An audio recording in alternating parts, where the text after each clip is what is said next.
Nous allons passer du coup au dernier intervenant. Donc, nous allons maintenant écouter François Daniel, délégué général de TLF Overseas. Et cher ami, vous avez 15 minutes. Merci Gaëtan, bonjour à toutes et tous. Tout d'abord, merci aux organisateurs et aux organisatrices de m'avoir permis de m'exprimer, n'étant pas moi-même universitaire, mais représentant peut-être plutôt un secteur économique. Alors je vais vous faire la présentation dans un premier temps, rapidement expliquer pourquoi je suis là, mais également vous donner d'une part l'impact général sur les ports, parce qu'on a parlé de réglementation. Ce qui serait intéressant, c'est de savoir comment est-ce qu'un port s'organise pour mettre en place ces réglementations-là. Et puis la seconde partie, si on a le temps, c'est de vous présenter quelques exemples un peu opérationnels, dont d'ailleurs Madame Drapier a déjà évoqué sur les ETS, et voir un peu la notion de port of call et de comment est-ce qu'aujourd'hui le secteur économique est capable de le contourner. En tout cas, c'est une grande inquiétude. Rapidement, qui sommes-nous aujourd'hui? Moi, je représente les professionnels des organisations ou des entreprises qui organisent le transport, c'est-à-dire qui prennent le colis d'un point A et ils l'amènent à un point B. Et ils organisent ce transport-là sur toute la chaîne logistique. Et le mode de transport principal, dans le contrat notamment, c'est forcément soit du maritime, soit de l'aérien. Quand on parle de transport international, on ne peut pas se passer, bien entendu, des représentants en douane enregistrés qui, eux, font la déclaration auprès des autorités pour chaque marchandise importée. Aujourd'hui, si on veut voir un peu ce que ça représente, on est sur 80% des flux maritimes, à peu près pareil, enfin un peu plus 90% des flux aériens, et on est sur 85% des déclarations en douane en France. C'est 200 entreprises qui sont adhérentes et qui sont présentes sur tout le territoire français, y compris dans les Outre-mer. La transition, qu'est-ce que c'est pour un port aujourd'hui? Alors moi, je ne vais pas vous parler forcément que de réglementation, mais également de ce que ça signifie. Pour un port, c'est un bouleversement. Pourquoi? Parce que jusque-là, il répondait à une demande des clients et à une demande des utilisateurs du port qui n'étaient pas impactés par des réglementations. Aujourd'hui, on lui demande de se transformer, de s'adapter aux besoins du territoire, des clients et des usagers. La moitié des revenus d'un port, jusque-là, sont liés aux produits pétroliers. Dès qu'on importe des produits, eh bien, on se retrouve avec des droits de port qui permettent au port de vivre. La transition énergétique, c'est un bouleversement de ce modèle économique avec des nouvelles énergies qui ne vont pas compenser, finalement, le modèle économique du port. Un des relais pour le compenser, quand même, c'est le foncier. Le foncier, parce que le port, c'est un grand espace foncier, et il y a plein d'acteurs qui s'y retrouvent. Morgane en a présenté quelques-uns tout à l'heure.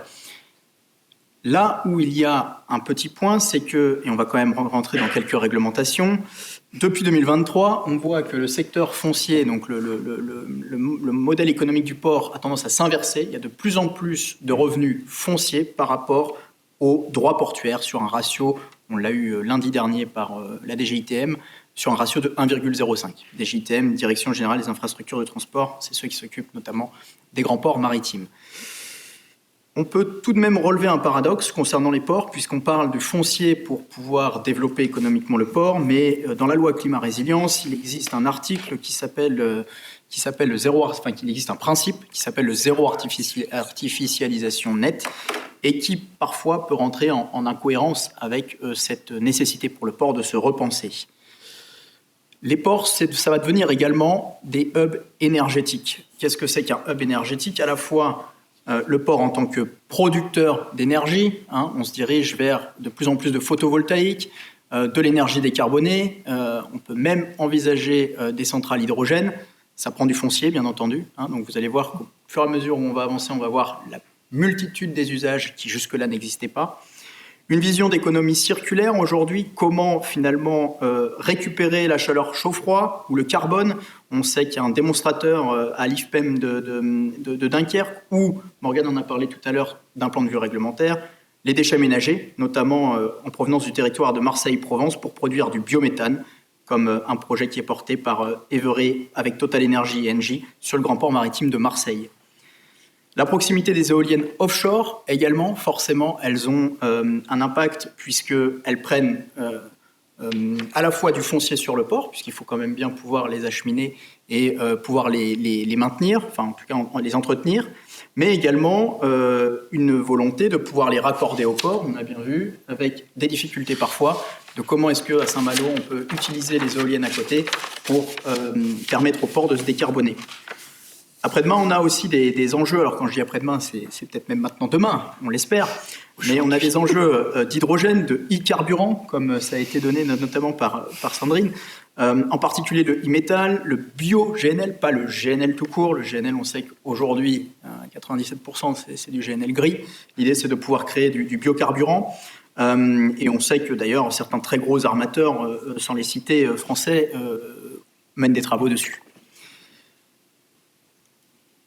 Port comme hub énergétique également, parce qu'ils s'adaptent aux besoins de leurs clients. Alors je vais passer assez vite parce que je sais que le temps est limité, mais sur les slides, vous avez une partie des choses qui sont notées. La manutention portuaire, automatiquement, elle utilise des engins, elle utilise des grues, elle utilise des tracteurs. Et tout cela, eh bien entendu, il va falloir penser à l'électriser, ou en tout cas le décarboner. Certains ports français, d'ailleurs, ont reçu déjà des engins diesel électriques. Demain, on suppose que ça sera du tout électrique, éventuellement de la pile à combustible. Tout ça, forcément, il faut envisager aussi l'infrastructure du port. Si on a des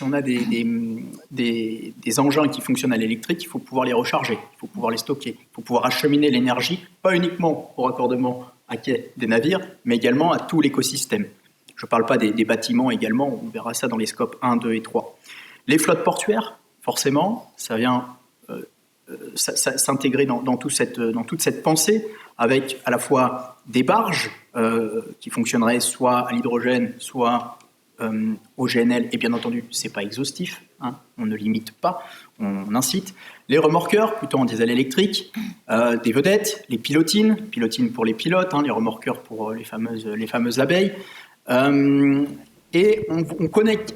Aujourd'hui, on est en train de penser à des prototypes. Il y a des prototypes qui sortent. Alors, je parle principalement pour la France, hein, mais il y a quand même quelques problèmes à régler, des problèmes de charge, des problèmes d'autonomie, des problèmes. Donc tout ça, les réglementations sont là, mais il y a une nécessité de pouvoir arriver, avec la recherche et le développement, à arriver au niveau demandé par la réglementation. Je reviendrai très rapidement, mais l'enjeu multimodal, tout ce qui est multimodal, qu'est-ce que ça veut dire ? Ça veut dire que quand la marchandise elle arrive au port, elle ne reste pas au port. Donc il faut soit l'amener au port pour qu'elle parte, c'est l'export, soit évacuer les conteneurs, ce qu'on appelle l'import. Donc quand le conteneur est arrivé sur place, il est nécessaire de pouvoir l'acheminer vers la destination finale. Aujourd'hui, on fait principalement du routier, mais on fait également du fluvial et du ferroviaire. Quand on dit ferroviaire, on se dit, bon, c'est décarboné a priori. Quoique, il y a des débats aussi. Mais le fluvial et le routier, il faut trouver les moyens de le décarboner et surtout trouver les moyens de réduire l'impact carbone quand on achemine la marchandise. L'enjeu clé du courant à quai, alors peut-être rapidement en complément de ce qu'a dit Morgane, parce que je vais pas reprendre tout ce qui a été dit, c'était déjà très complet. On a aussi une focale sur, ça peut paraître un peu déconnecté, mais sur le coût de connexion. Si laisser allumer le navire permet à l'armateur et coûte moins cher à l'armateur en électricité que de brancher son navire avec du courant qui est vendu à un certain prix, je ne vais pas parler pour les acteurs économiques que je ne représente pas, mais il y a un calcul à faire. Et ce calcul-là, il est souvent très vite vu. Hein. On va vers ce qui est le plus rentable. Donc c'est un des facteurs. Et puis également le temps d'escale. C'est quand même pas tout à fait adapté, d'où la notion de soft law. Et c'est bienvenu, puisque quand on est un navire de croisière, par exemple, et qu'on fait du Marseille-Corse, puisqu'on est à Lyon, on n'est pas très loin, ou du transmanche, le navire qui arrive sur le port, il reste 1 heure, 2 heures, 3 heures. Alors, brancher, débrancher, ça prend un peu de temps. En plus, c'est pas forcément quelque chose qui est opérationnellement intéressant. Donc, automatiquement, il faut trouver d'autres moyens pour pouvoir décarboner les navires avec des infrastructures qui sont portuaires, forcément. L'idée de ces premières généralités sur les ports et de cet impact, c'est de bien rappeler, et je sais que mes deux co-panélistes l'ont rappelé, les hubs portuaires, ils sont la condition de la transition énergétique des navires. Et vous avez vu que j'ai mis des chaînes logistiques et des territoires en vert, car ils sont le lieu de production, transport, stockage, distribution d'énergie alternative. Pourquoi je l'ai mis en vert? Parce que l'idée maintenant, c'est de pouvoir, d'un plan de vue opérationnel, quand je suis un chargeur, dont Morgane a parlé tout dernièrement, donc là on est sur une vision écosystémique, eh bien comment je choisis un port? Alors le commissionnaire de transport, lui, forcément, il travaille sous mandat d'un chargeur. Eh bien, dans un premier temps, parce que l'offre de service en matière de lignes régulières conteneurisées, eh bien, elle a une bonne connexion maritime avec l'ensemble des régions du monde. Donc, il faut que nos ports soient connectés. Une fiabilité du passage portuaire. Alors, en ce moment, c'est d'actualité, hein. On parle de mouvements sociaux, ça en fait partie, mais pas que. Il y a également des événements climatiques, hein, dont on parle de plus en plus. L'assèchement du canal de Panama, c'est un facteur qui a un impact sur les trades internationaux. Les éléments géopolitiques internationaux, on peut citer ce qui se passe actuellement, et malheureusement, au canal de Suez. Automatiquement, ça a un impact sur les choix des ports, notamment. Et puis enfin, le passage fluide de la marchandise des terminaux maritimes à l'interland. Qu'est-ce que ça veut dire? C'est ce que je disais tout à l'heure. Quand le conteneur est arrivé sur le terminal portuaire, comment on l'évacue, sous quel délai et par quels moyens. Les délais de contrôle également, alors j'en ai cité 2, mais il y en a plein d'autres, hein. Sanitaire, phytosanitaire, qu'est-ce que ça veut dire? Quand on importe des denrées périssables alimentaires, elles sont contrôlées, et on en est bien content en tant que consommateur, mais également végétales, hein, c'est principalement de l'alimentaire, mais pas uniquement, hein. Et donc, il est important que ces contrôles-là soient faits de manière efficace. Sur l'activité des ports, par type de conditionnement en 2019, c'est pour que vous ayez une idée, on a du vrac liquide, du vrac solide, des marchandises diverses, donc du roulier, c'est-à-dire que c'est des camions qui rentrent directement dans un ferry et qui sont acheminés, c'est principalement du transmanche ou à destination des îles, des conteneurs, bien entendu, et puis toute autre marchandise diverse qui, elle, nécessite aussi une attention particulière. Quand je vous parlais tout à l'heure des scopes, donc de ce qu'il fallait décarboner à l'échelle du port, il y a le scope 1 qui consiste vraiment au bâtiment du port, à ses infrastructures, à ses grues et à tout le transport qui chemine sur le port. Le scope 2, c'est comment est-ce que j'utilise, enfin, quelle énergie j'utilise, comment je l'utilise. Et donc, on en a parlé tout à l'heure. Hein, est-ce que je fais acheminer l'électricité d'un champ éolien offshore jusqu'à mon port? Tout ça, c'est des réflexions que les autorités portuaires doivent avoir. Et puis, le scope 3, c'est tout ce qui est indirect, ce dont je viens de parler, l'intermodalité, mais également tout ce qui est de près ou de loin en lien avec les activités portuaires. Le report modal, je vous en parle beaucoup, hein, je vous parle de multimodalité, d'intermodalité. Le report modal, c'est quoi? C'est le poste et préacheminement des marchandises à destination et en provenance des ports. C'est aujourd'hui principalement terrestre, mais plus on fait des modes massifiés, donc on met beaucoup de conteneurs sur un seul vecteur ou un seul mode de transport, plus à la tonne transportée, le transport est moins cher en CO2. Pour vous donner une idée des modes massifiés dans les ports, c'est une petite étude sur 2023-2021 avec des chiffres publics. Aujourd'hui, en part modale route, on est à 77% à fosse, 17% en ferroviaire et 6% en modal fluvial. Si on regarde, par exemple, au hasard Anvers ou Hambourg, on est à 41% en route et on est à 51% en fluvial. On parle de décarbonation du transport. Le port, il est essentiel là-dedans. Et comment est-ce qu'on en arrive? Eh bien, d'une part, en mettant en place des plans de transport. Là, vous en avez un, c'est non exhaustif, bien entendu. Et comme le disait Gaëtan en introduction de cet après-midi, et comme l'a rappelé Morgane, le rôle essentiel du port, quant à l'entrée et à la sortie sur le territoire, est cette cohérence qui est nécessaire pour pouvoir décarboner l'ensemble. Et c'est le port qui va impulser ça, puisque le choix du port, c'est l'entrée de la marchandise dans le territoire. Je ne serai pas beaucoup plus long, mais un plan de transport, c'est vraiment la vision stratégique, vraiment minutieusement établie et orchestrée par un transporteur pour l'acheminement d'une marchandise d'un point A à un point B. Donc c'est quelque chose qui, au sein des entreprises, est essentiel.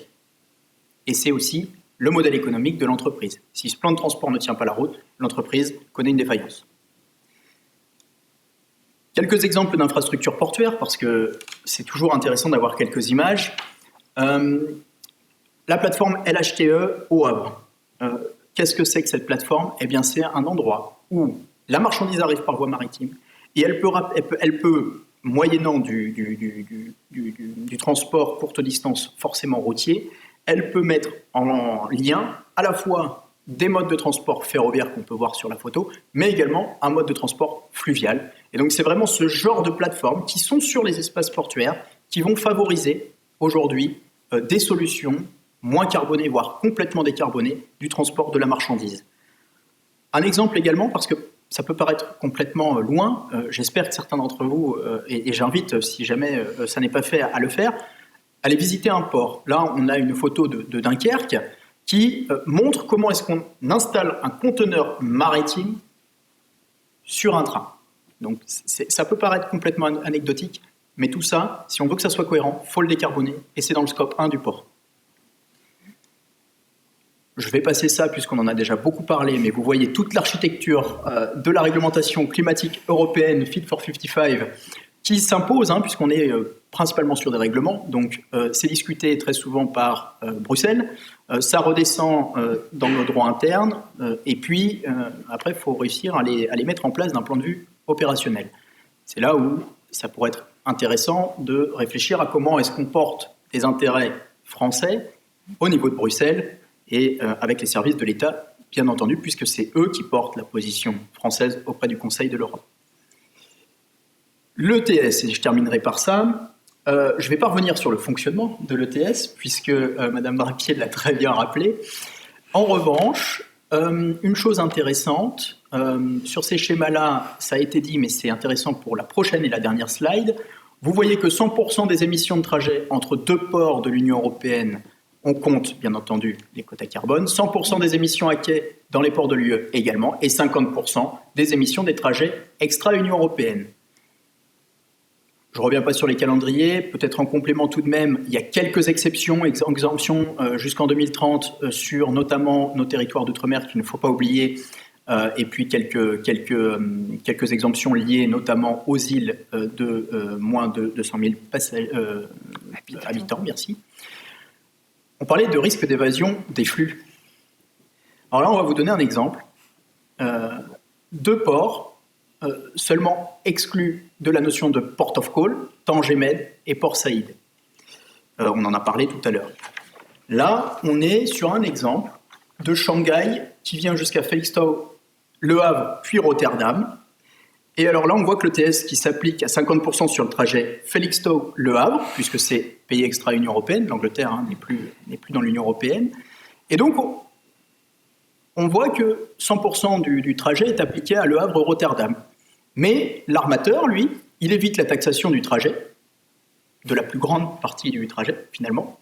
Et ça représente, à mon sens, je ne suis pas ingénieur, mais la majorité des gaz à effet de serre. Donc ça, c'est simplement un point d'attention qu'on a apporté, nous, en tant que secteur économique, qui a été porté également par une grande partie du secteur économique français, mais également la position française. Mais c'est vraiment de dire, attention, quand on fait des réglementations, il faut penser au risque de contournement de cette réglementation et à l'impact que ça peut avoir derrière sur les ports, dans notre cas. Et je vous remercie.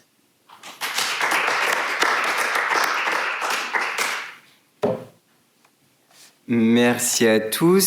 Ça fait effectivement beaucoup d'informations.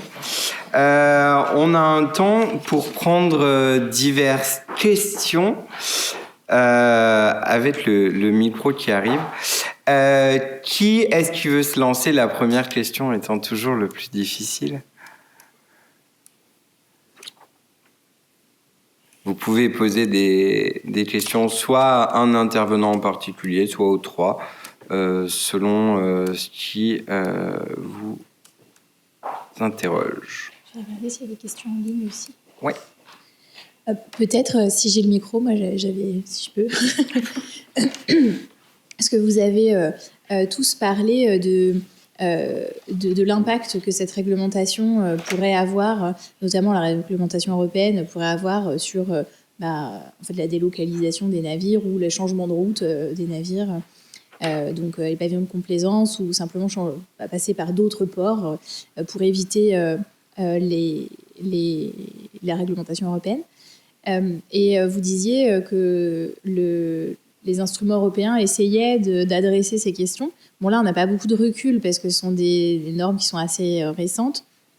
Mais au vu de votre expérience, moi, j'avais envie d'avoir votre opinion là-dessus. Est-ce que vous pensez que ce qui a été mis en place pour éviter que les navires se fassent immatriculer ailleurs ou pour éviter le contournement en passant par d'autres routes, est-ce que vous avez l'impression que ça a une efficacité, enfin en tout cas, est-ce que ça a une chance de fonctionner ou est-ce qu'en fait on est contraint à avoir des conséquences dès qu'on réglemente, forcément il y a des conséquences de ce type.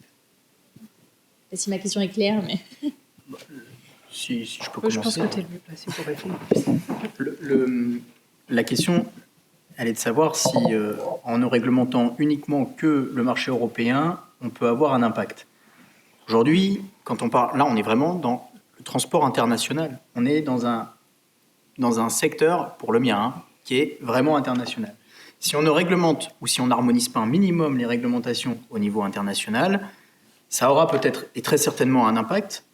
Et ça, je pense qu'il faut le dire, et un impact que j'espère positif. Mais il faut vraiment avoir une vision où, qu'on soit d'accord, on risque de perdre en attractivité. L'Union européenne, c'est un endroit qui est extrêmement compétitif entre ports. Et donc, il faut vraiment avoir en tête qu'à chaque réglementation, déjà au sein de l'Union européenne, il y a des pratiques de guerre juridique, de lawfare, ce qu'on appelle.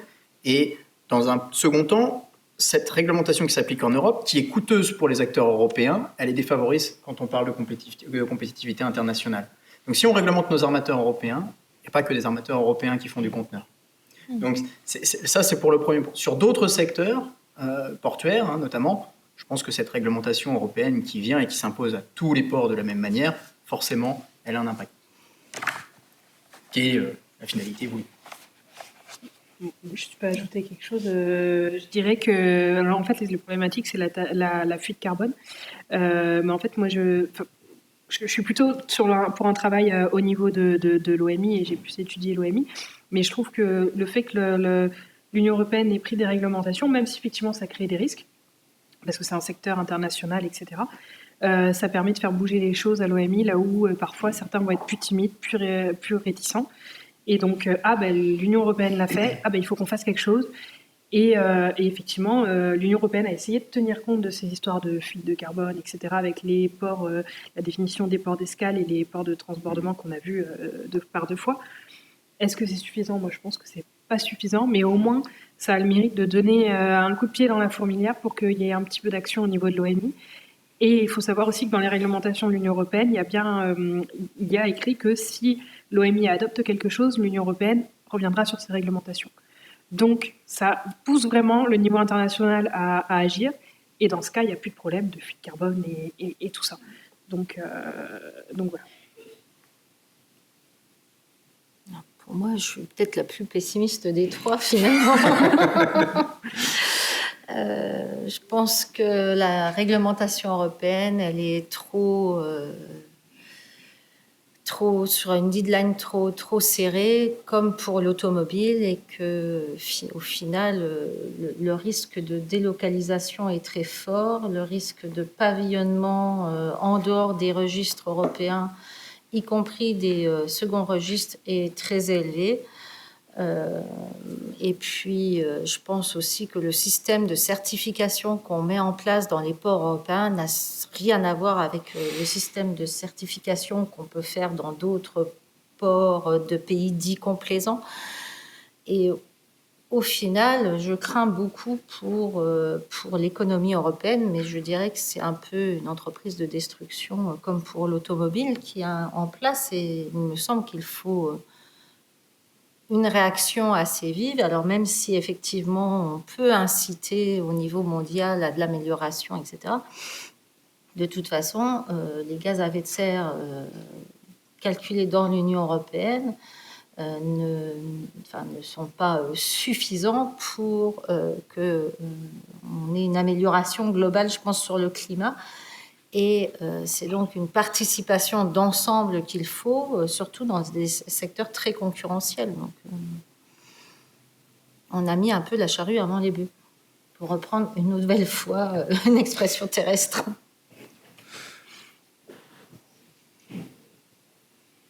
Est-ce qu'il y a une autre question? Du coup, moi j'en ai une. Notamment parce que vous avez tous parlé finalement des quotas carbone d'un côté, mais également, et François, c'est toi qui l'as évoqué en dernier, de la question du multimodal comme l'une des sources de progrès, si vous permettez l'expression, sur le côté décarbonation. Alors ma question est la suivante, qu'est-ce qu'on peut faire pour encourager le développement de ce multimodal, si c'est une partie de la solution? Et du coup, la question est pour tous les trois. François, je te laisse commencer. La difficulté du multimodal, c'est que très souvent, dans le cadre du transport, on réfléchit par silo. On va parler maritime, on va parler fluvial, on va parler ferroviaire, on va parler routier, on va parler aérien. Et il y a assez peu de personnes qui s'intéressent à l'interopérabilité de ces modes. Et en plus, contrairement à d'autres pays, en France, on a une volonté, elle est affichée, elle est dans la stratégie nationale logistique, elle est dans la stratégie nationale portuaire, elle est affichée, mais il y a encore un grand nombre de leviers à débloquer pour pouvoir y arriver. On est sur notamment une nécessité de pouvoir trouver un modèle économique fiable pour les entreprises qui vont proposer des barges sur le fluvial et des wagons sur le ferroviaire. Ça, c'est un enjeu sur lequel, au sein de TLF, on travaille avec une commission qui s'appelle Intermodalité dans le sens d'interopérabilité des modes. On n'est pas là pour favoriser plus un mode qu'un autre déjà. On est là pour comprendre comment ça fonctionne et l'expliquer. L'expliquer notamment, bien entendu, aux décideurs publics. Ensuite, on a un autre point, c'est de quoi a-t-on besoin? Quels sont les outils dont on a besoin pour réussir cet exercice? Déjà, il faut déterminer dans quel cas on peut utiliser du report modal et dans quel cas on ne peut pas l'utiliser. Un seul conteneur, c'est compliqué d'utiliser du report modal. Il vaut mieux prendre un camion, qui demain sera décarboné, pour pouvoir évacuer le conteneur au plus vite. Quand on en a 36 000, on peut peut-être y penser. Parce que là, on a des économies d'échelle, et puis il y a un réel intérêt à pouvoir acheminer tous ces conteneurs sur un même mode massifié. Il y a la question également de la distance. Est-ce que ça vaut le coup que je fasse 50 km en train, ou est-ce qu'il vaut mieux que j'en fasse 300 ? Est-ce que les 50 km, je ne peux pas les faire en camion ou en camion concrètement, il n'y a pas 36 000 solutions. Eh bien, la question se pose parce que, vous avez vu, il y a des opérations de manutention portuaire pour pouvoir mettre les conteneurs. C'est ce qu'on appelle les ruptures de charge. Ça coûte de l'argent de pouvoir sortir le conteneur d'un terminal, le remettre sur un mode de transport, le ressortir du mode de transport, le remettre sur la voie camionnée, parce que concrètement, le dernier kilomètre, aujourd'hui, on n'a pas 36 000 solutions. C'est pas un fleuve ou une voie ferroviaire qui va nous apporter la marchandise chez nous quand on commande sur Internet. Donc il faut bien avoir ça en tête. Et ces leviers-là, aujourd'hui, on est en train de les évoquer, on est en train de les rassembler, et on va sortir, nous l'espérons d'ici la fin de l'année, un guide justement sur ce fonctionnement-là, qui sera à destination, qui sera public, et qui viendra clarifier comment est-ce que ça fonctionne. Les leviers, aujourd'hui, on est en train de les travailler, et notamment avec les services de l'État et tout l'écosystème de ces différents justement modes de transport. J'ai pas grand-chose à ajouter. Si, c'est peut-être rappeler que le transport maritime, ça reste quand même le moyen de transport qui permet de transporter le plus de marchandises avec le moins d'émissions, entre autres, parce qu'effectivement, il y a d'autres pollutions auxquelles il faut s'intéresser aussi. Et que du coup, à l'inverse, effectivement, il faut développer le transfert modal, enfin le report modal, mais il faut faire attention également à ne pas transférer. Et notamment, si on augmente, par exemple, avec l'ITS, on va augmenter le coût Est-ce que c'est pas plus intéressant du coup de le transporter par camion? Ah, mais c'est plus polluant. Donc voilà, il y a cette question-là, il faut développer et en même temps, il faut faire attention à pas toujours garder cet objectif en tête de réduire la pollution et de pas la transférer. Sachant que les transports maritimes, la décarbonation, c'est un sujet, mais on a aussi, par exemple, avec les très gros navires qui vont permettre d'encore plus de réduire les émissions de gaz à effet de serre transportées par marchandises, mais qui vont créer des problèmes sur les fonds marins et tout ça. Donc, il faut prendre tous les éléments en compte dans la globalité et voilà. Rien à ajouter. Est-ce que je vais retenter ma chance, je pense, une dernière fois. Je vois Madame pile en face de moi qui, d'un air déterminé, me fait non. Donc, vous inquiétez pas, je vous embête pas. Est-ce que quelqu'un d'autre a une question ou autre? Sinon, on se dirige doucement vers la pause. Est-ce que c'est bon pour tout le monde? Parfait. Eh ben, je remercie beaucoup les participants de ce premier panel. Et je vous propose qu'on prenne une pause jusqu'à 15h. Ouais, 15 minutes de pause si ça convient à tout le monde. Et puis on se retrouve ensuite pour le second panel. Merci à tous et à tout de suite.